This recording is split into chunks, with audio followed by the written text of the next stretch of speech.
반갑습니다. 오늘은 바나바라는 제목으로 말씀드리겠습니다. 사도행전 11장 24절에 바나바는 착한 사람이요 성령과 믿음이 충만한 사람이라 이에 큰 무리가 주께 더하여지더라. 우리가 좋은 성품을 갖는 것은 누구나 우리의 바람이죠. 학교 교육도 인성과 인격에 초점을 맞춰야 된다, 이런 얘기들을 많이 합니다. 우리 신앙인들도 좋은 성품을 갖기 위해서 기도하고 또 성령의 도우심을 받아야 됩니다. 개인 인생의 좋은 목표이기도 합니다만 또 전도에도 좋은 성품이 도움이 됩니다. 하루아침에 이 성품이 되는 것은 아니고 장거리 선수처럼 갈고 닦아야 되는 게 성품이죠.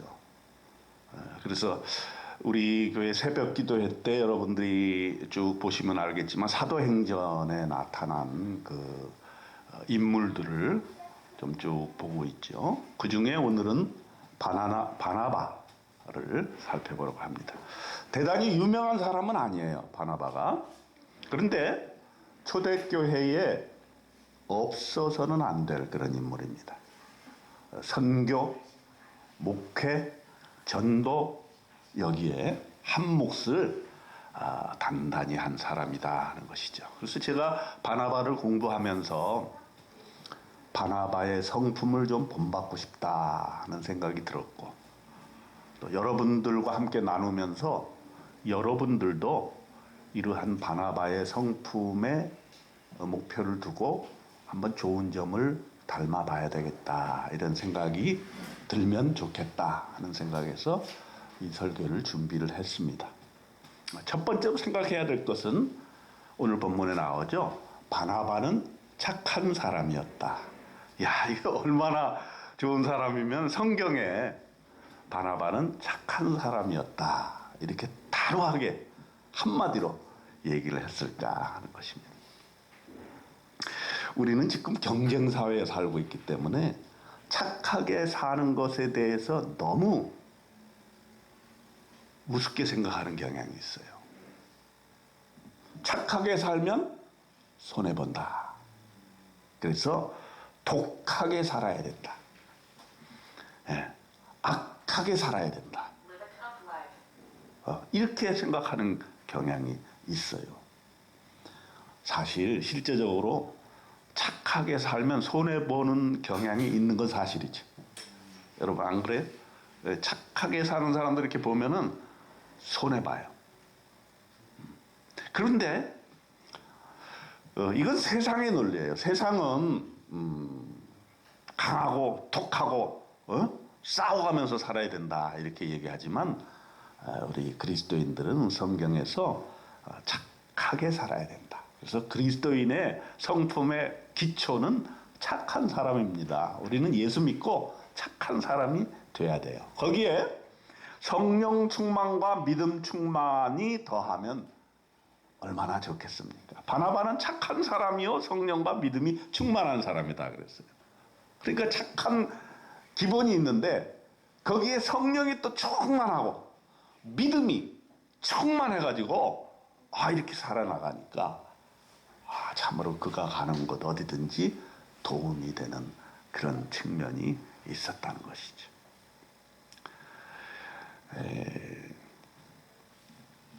오늘 본문에 보니까 아주 두 마디가 있는데 바나바는 착한 사람이요 성령과 믿음이 충만한 사람이라, 거기가 전반부고 후반부는 이에, 자, 이렇게 바나바가 이렇게 사니까 큰 무리가 주께 더하여 지게 되더라 그랬어요. 그러니까 애써서 뭐 이렇게 말로 전도하고 막 뭐 부흥 집회하고 막 이런 것도 매우 중요하지만 한 사람의 성품이 착하고 성령과 믿음이 충만해지면 전도가 저절로 된다는 얘기거든요, 이게. 큰 무리가 예수 믿고 주님께 더하여진다, 이런 말이죠. 그래서 우리는 여러 가지 전도의 방법론을 생각해 볼 수 있겠지만은 더 중요한 거는 우리의 성품이 어떻게 주님의 성품에 닮아갈 것인가도 장기적으로는 생각을 해야 된다 하는 것이죠. 자, 그러면 바나바가 어떤 면에 있어서 좋은 사람이었는가? 자, 사도행전 4장에 보면 첫 번 바나바 얘기가 나옵니다. 거기 보니까 구브로에서 난 레위족 사람이 있으니 이름은 요셉이라 사도들이 일컬어 바나바라 번역하면 위로의 아들이라 하니 그가 밭이 있음에 팔아 그 값을 가지고 사도들의 발 앞에 두니라 이렇게 돼 있어요. 구브로 출신이야. 구브로는 섬입니다. 섬. 그래서 섬 사람이죠. 그런데 보니까 위로의 아들이라 이렇게 별명을 지어줬다는 거예요. 바나바라는 이름이 위로의 아들이다. 원래 본명은 요셉이에요. 근데 사도들이 그 바나바의 삶의 태도, 성품, 또 사역에 임하는 그의 태도를 보고서는 별명을 붙여줬는데 그게 바나바다. 의미는 위로의 아들이다. 위로하는 사람이라는 거예요. 즉 다른 사람이 어려울 때 마음으로 위로하고 또 말만 하는 것이 아니라 실제 자기 밭을 팔아가지고 그 위로하는 데 썼다라는 거예요. 그러니까 이 사람은 재산이 좀 있는 사람이에요. 그러니까 예수 믿으면 가난한 사람도 존중받지만 부자도 이렇게 달라지는 거예요. 여러분 부자라고 예수님이 싫어하시는 거 아니에요. 물론 이제 성경에 보면 예수님이 가난하고 소외되고 어렵고 병들고 이런 사람들을 많이 이렇게 도와주시고 병도 고쳐주시고 했어요. 그렇다고 해서 부자들이 열외되면 안 돼요. 부자도 주님의 사업을 할 수 있는데 사실은 부자가 회개하고 예수님 믿으면 참 좋은 일을 많이 할 수가 있어요. 네. 근데 바나바가 그런 사람이었어. 뭐 큰 부자는 아닌 것 같지만 어쨌든 조금 재산이 있어가지고 그 재산을 자기의 재산을 가지고 하나님을 섬기고 선교 사역을 위해서 일했던 사람이다 하는 걸 우리가 알 수가 있습니다. 자, 이게 바로 우리가 전도의 삶에 있어서 중요하게 보아야 될 삶의 태도인데요. 자기 것을 가지고 다른 사람을 위해서 일한다. 이건 굉장히 전도에 있어서 중요합니다. 제가 화요일날 이제 숭실대 채플에 간다고 했잖아요. 거기 이제 여러 목사님들이 많이 돕고 있어요. 근데 그 중에 한 분이 전주에서 올라오는 분이 있어. 야, 진짜 난 진짜, 아니 나는 이게 신촌에서 거기 저쪽 숭실대 가는 것도 좀 어떤 때는 막 힘들어 죽겠는데. 아이고 전주에서 한 3시간 드라이브하고 3시간이 뭐야 막히면 한 5시간 해가지고 와가지고 1시간 예배 같이 드리고 막 도와주고 이러고 나서 또 내려가요.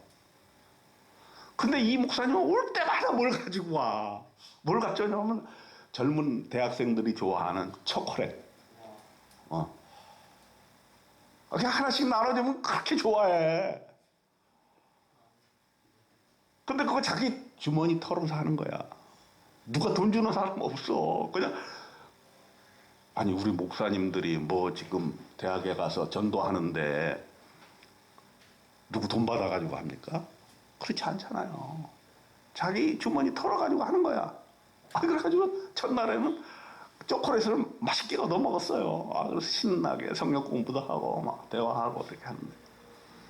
그 다음날 이번 주 화요일날은 뭘 가져왔나 봤더니 빼빼로를 또 가져왔어. 빼빼로. 그래가지고 전주에서 사온 빼빼로 맛 좀 보세요 이러고서 다 나눠주더라고. 그래서 아니 나도 나눠주기 좋아하는 사람인데 그 목사님한테는 내가 이렇게 신들매를 풀기도 감당을 못하겠더라고. 그래서 야 이게 전도하는데 참 이렇게 사람한테 뭘 주면 그 전도 대상자의 마음이 열리는구나 이런 생각을 해봐요. 요즘 젊은이들이요 채플 안 하려고 그래요. 국가인권위원회에 제소를 해가지고 아니 왜 체포를 의무적으로 드리게 해가지고 나는 예수 믿지도 않는데 예배 드리게 하고 그거 안 하면은 졸업 못하게 만드느냐. 이건 인격에 또는 인권에 아주 중대한 문제가 있는 것이다. 이래가지고 요즘 기독교 학교들이 다 아주 체포를 드리는 데가 어려움을 겪고 있고 연대, 이대가 막 말도 못하게 힘들어요. 그래서 숭실대에서 총장님이 이번에 새롭게 돼가지고서는 어떻게 하면 체포를 살려보죠. 그래가지고 목사님들한테 SOS를 보내서 내가 간 거예요. 가면 뭐해? 그래 이왕 가는 거 열심히 해야 될 거 아니야. 응? 그래서 저기 마스크 좀 남았더라고. 내가 화요일날 좀 마스크 좀 가져가서 나눠주려고 그래. 괜찮죠? 응. 응. 아니면 내 주머니나 털어서 초콜릿이 좀 사가야 되겠어. 그 목사님이 본을 보여주시니까 아, 나도 좀 그렇게 해야 되겠다 하는 생각이 들더라고요. 그러니까 우리가 전도할 때 먼저 이렇게 주는 자세가 필요한 거예요. 말로만 막 예수 믿어라 그러면 안 돼.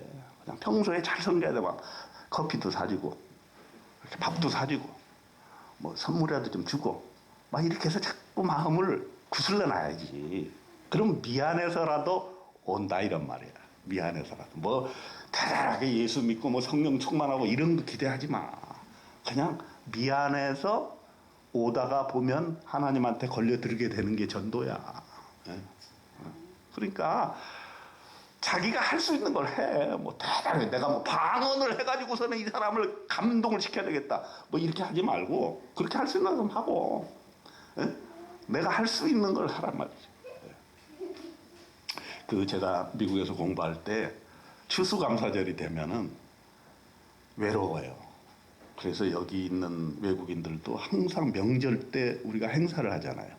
네. 그래가지고 설날 연휴 때, 추석 연휴 때, 이 사람들은 갈 데가 없어. 한국 사람들은 다 집에서 막 잔치하고 막 맛있게 먹는데. 그러니까 우리 유학생 선교에서는 뭘 하냐면 이 외국인 학생들을 모아놓고 한국 음식을 대접을 합니다. 그죠? 가봤던 사람들이 있죠, 여기. 저도 가끔 돼지 불고기를 한다든지, 뭐 잡채를 한다든지, 김치찌개 해가지고 가죠. 주로 이제 서대문구청 강당에서 했었잖아요. 한 300명 모이잖아요. 응? 외국인들이. 근데 제가 미국에 있을 때 항상 지금도 잊지 못하는 게 있어요. 추수감사절만 되면 생각나는 사람이 있어요. 뭐냐면 그때도 추수감사절은 뭐야? 미국 사람들은 다 집으로 갑니다. 기숙사가 텅텅 빕니다. 식당도 안 합니다. 밥 먹을 수가 없어. 그런데 일본 교직원이 하나 있었어. 일본 사람. 여자분이신데 나이가 좀 지긋하고. 이 유학생들의 그런 어려운 점들을 알고서는 꼭 추수감사절이면은 터키. 예? 터키가 뭔지 알아요? 닭보다 조금 커요. 그 미국에서는 그걸 구워 먹거든요. 추수감사절. 그거를 구워가지고 이 유학생들한테 그걸 줘요. 먹으라고. 그러면은 어디 밥 사 먹을 때도 없고 또 추수감사절 휴일날 사람도 없고 조용하고 외로운데 참 그 마음이 감사하다 생각이 들더라고요. 그래서 일본 사람들을 싫어하는 그런 우리 민족성이 있잖아요. 그래도 저는 그 사람 생각하면 일본 사람들이 괜찮다 그런 생각을 해요. 그래서 이 사람이 어떤 거를 베풀어주고 하면은 그 마음이 따뜻해지거든요. 따뜻해지고 정말 그 나라에 대한 생각도 달라진다니까. 우리가 얼마나 일본을 미워해. 근데 그 사람이 추수감사절 날 터키 구워준 걸 생각하면 일본 사람들이 너무 좋아. 네?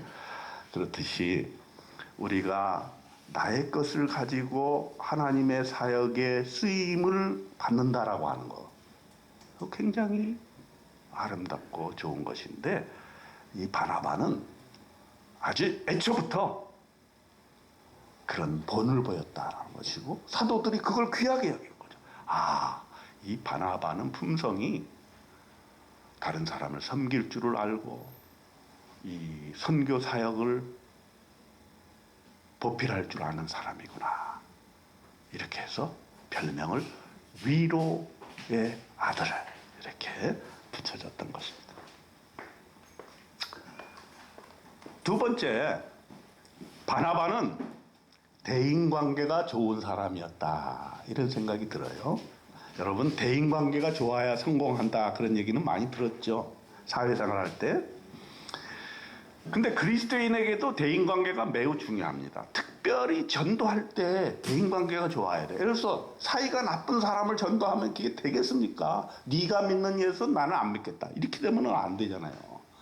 아, 나는 예수는 잘 모르는데 당신이 믿는다고 하니까 내가 한번 믿어볼게 막 이렇게 돼야지. 나는 교회는 안 나가. 근데 당신이 교회를 나가니까 나도 한번 따라는 가볼게 한번. 막 이 정도는 돼야 되는데 이게 바로 대인관계에서 오는 것이에요. 이 바나바가 얼마나 대인관계가 좋았냐면 우선 사도 바울하고 어떤 관계를 맺었는가를 보면 알 수가 있는데, 일단 이 사람은 사람을 만나게 되면 그 사람을 존중하고 알아주는 사람.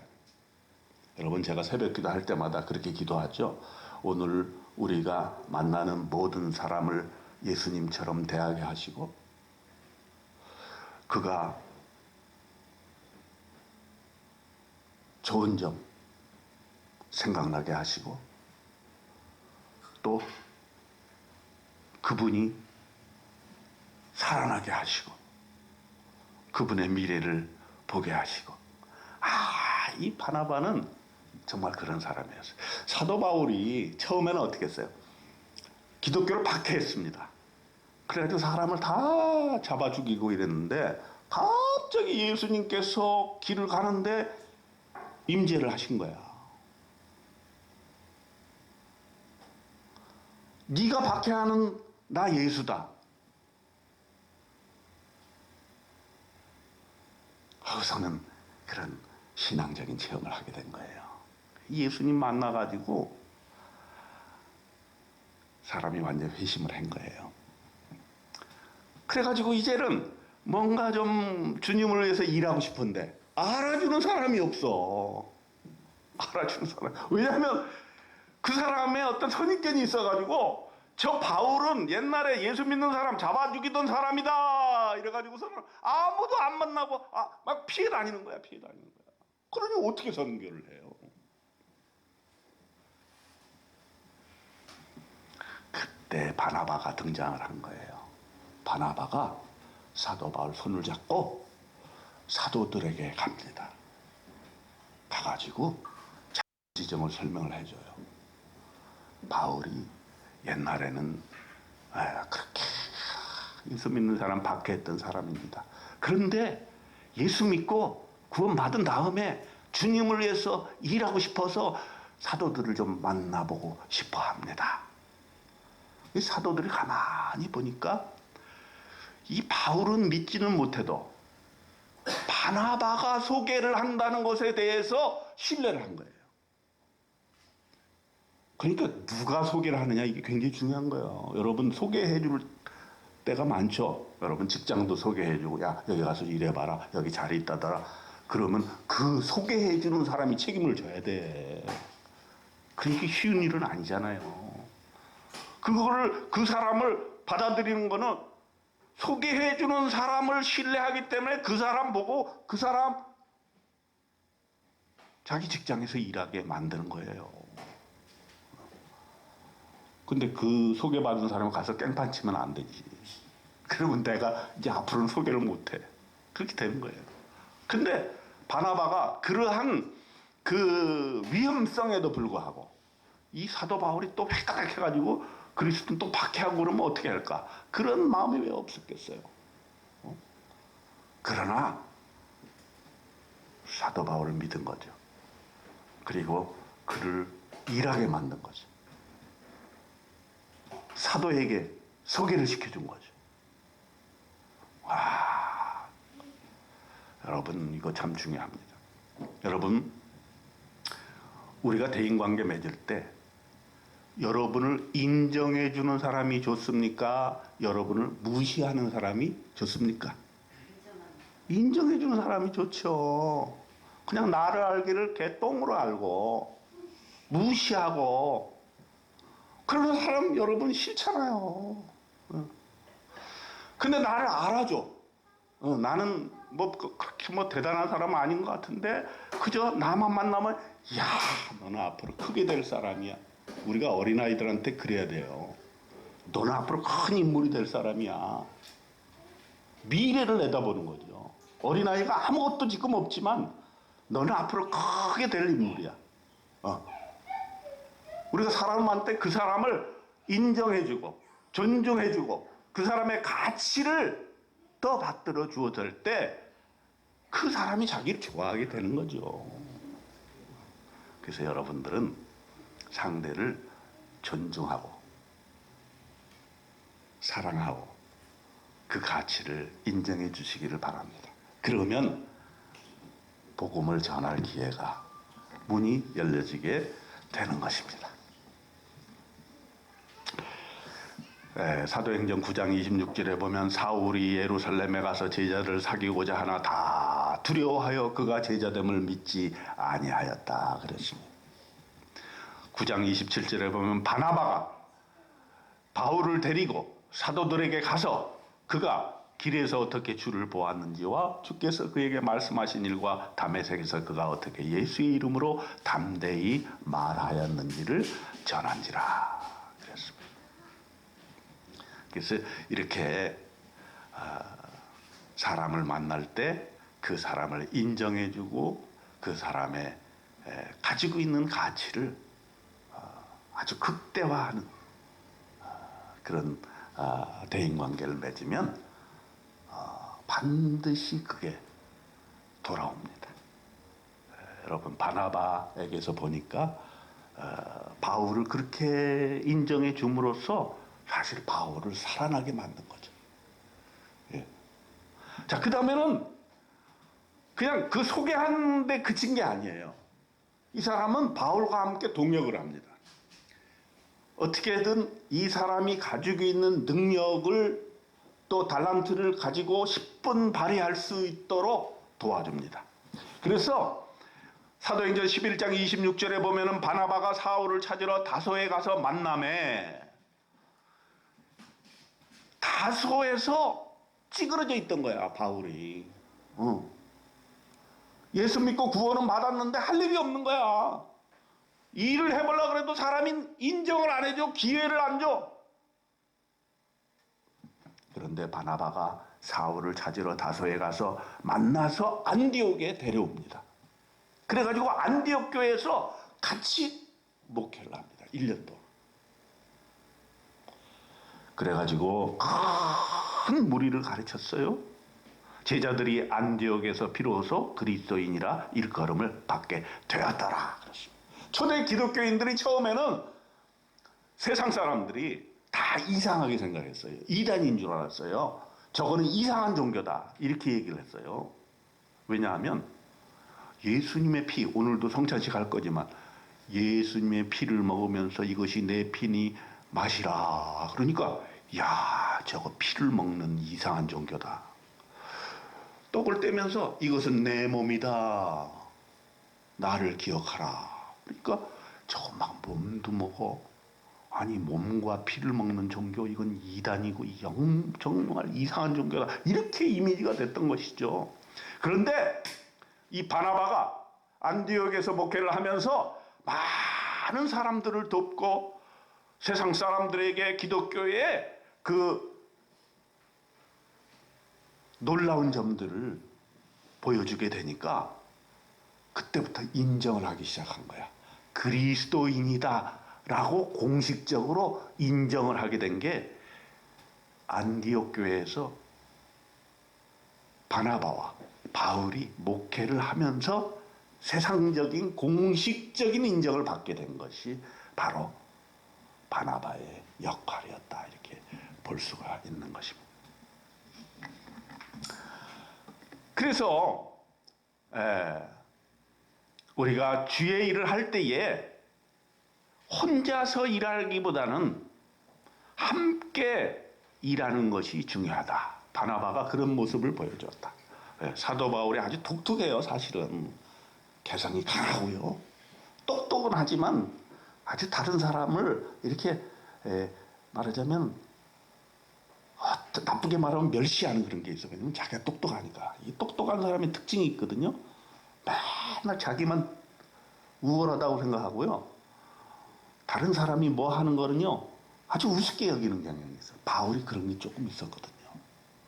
그런데 바나바가 넓은 포용력을 가지고 함께 더불어 일하고 포용해 줌으로써 사도 바울의 그 약점이 가리워지고 그가 가지고 있는 강점, 하나님을 향한 열심, 이런 것들이 발현되게 된 것입니다. 그런가 하면 바나바는요, 대인관계가 문제가 없었던 건 아니에요. 바울과 싸웠습니다. 그런데 싸웠지만 화해할 줄 아는 사람이었어요. 문제 해결을 할 줄 아는 사람이었어요. 끝까지 친구의 우애를 지킬 줄 아는 사람이었다. 이거 굉장히 중요합니다. 우리는 인간이기 때문에 대인관계가 어떤 때 흐트러질 때가 있어요. 오해를 사서 친구 간에 싸울 때가 있습니다. 근데 거기서 끝나면 안 돼.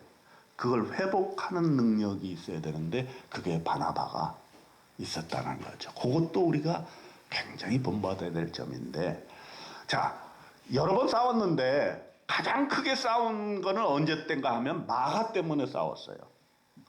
여러분, 며칠 후에 바울이 바나바더러 말하되 우리가 주의 말씀을 전한 각성으로 다시 가서 형제들이 어떠한가 방문하자 하고, 바나바는 마가라는 요한도 데리고 가자 하나 바울은 밤벨리아에서 자기를 떠나 함께 일하러 가지 아니한 자를 데리고 가는 것이 옳지 않다 해가지고 서로 심히 다투어 피차 제갈 길로 가자 갈라섰습니다.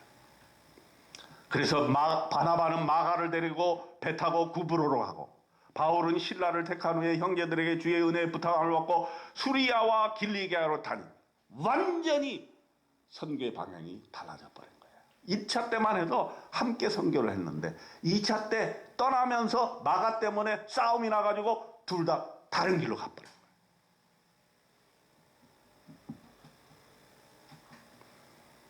이 마가라는 인물이 참 희한하잖아요. 이 마가는 마가복음의 저자 마가예요. 근데 마가는 부잣집 금수저였어. 부잣집 아들들이 되게 어려운 걸 견디지 못하잖아. 1차 선교회를 갔는데 배 타고 걷고 그냥 죽겠는 거야. 그래갖고 도중에 그냥 도망가 버렸어, 예루살렘으로. 그러니까 사도 바울은 어때? 사도 바울은 아주 원칙주의자 아니야. 아니, 하나님의 일을 하는 사람이 그것도 하나 못 견디고 어디를 도망을 가느냐 이 말이야. 그리고 2차 전도여행 때 바나바가 야, 마가 데리고 가자 했더니 안 돼.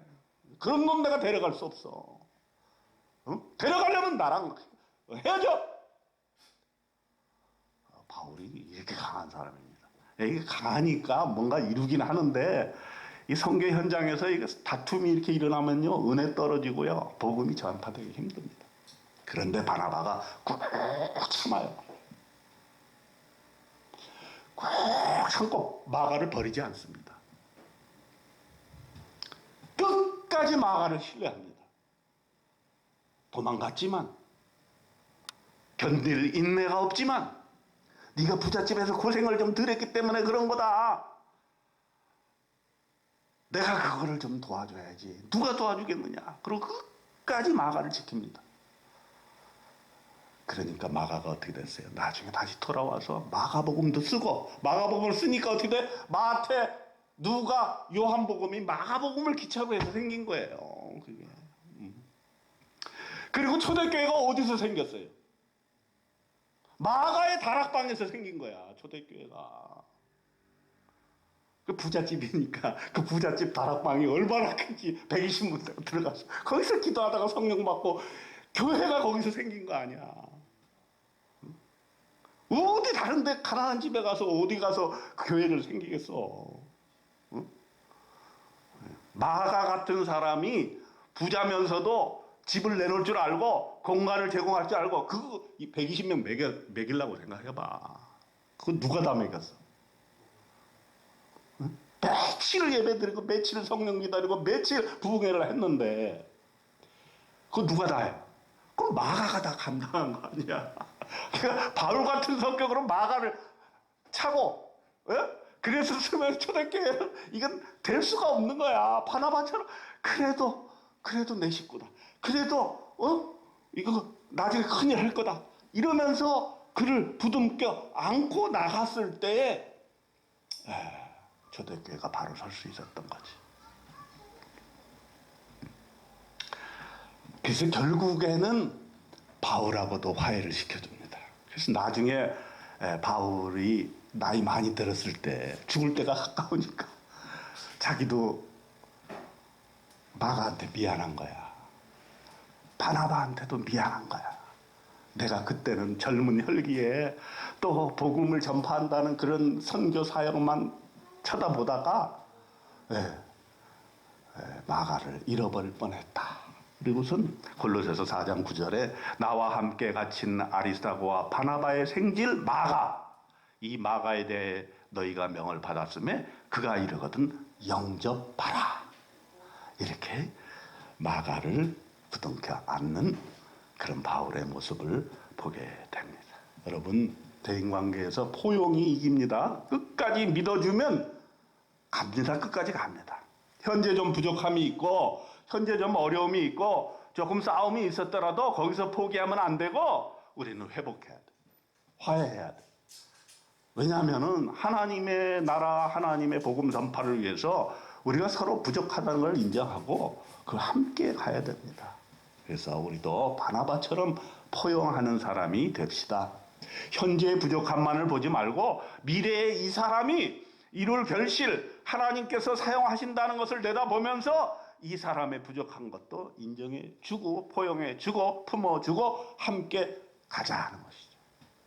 하나님의 역사가 이런 사람을 통해서 이루어질 것이기 때문입니다. 오늘 바나바 성품에 대해서 얘기를 했습니다. 우리는 착한 사람이 됩시다. 나의 것을 가지고 섬기는 사람이 됩시다. 좋은 관계를 맺읍시다. 다른 사람의 존귀함을 알아줍시다. 끝까지 신뢰해 줍시다. 포용해 주는 사람이 됩시다. 그러면은 하나님께서 큰 무리를 우리에게 더해 주실 것을 믿습니다. 저와 여러분에게 이러한 성품이 차곡차곡 쌓여서 주님께 영광 되기를 주님의 이름으로 축원드립니다. 기도합니다. 하나님 아버지, 우리가 바나바를 배웠습니다. 그의 성품을 배웠습니다. 그의 성품이 어떻게 하나님의 사역에 도움이 되었는지를 배웠습니다. 우리로 착한 사람 되게 하여 주시고 성령 충만, 믿음 충만을 더하여 주옵소서. 다른 사람을 하나님의 시각으로 볼 줄 아는 눈도 생기게 도와주시고 존귀함으로 만나는 모든 사람을 대하게 도와주옵소서. 끝까지 믿는 사람이 되어 주옵소서. 가능성을 신뢰하게 도와주옵소서. 그 사람이 하나님의 사역에 큰 열매를 맺도록 우리가 옆에서 도와주는 사람이 되게 하여 주옵소서. 예수님의 이름으로 기도드립니다. 아멘.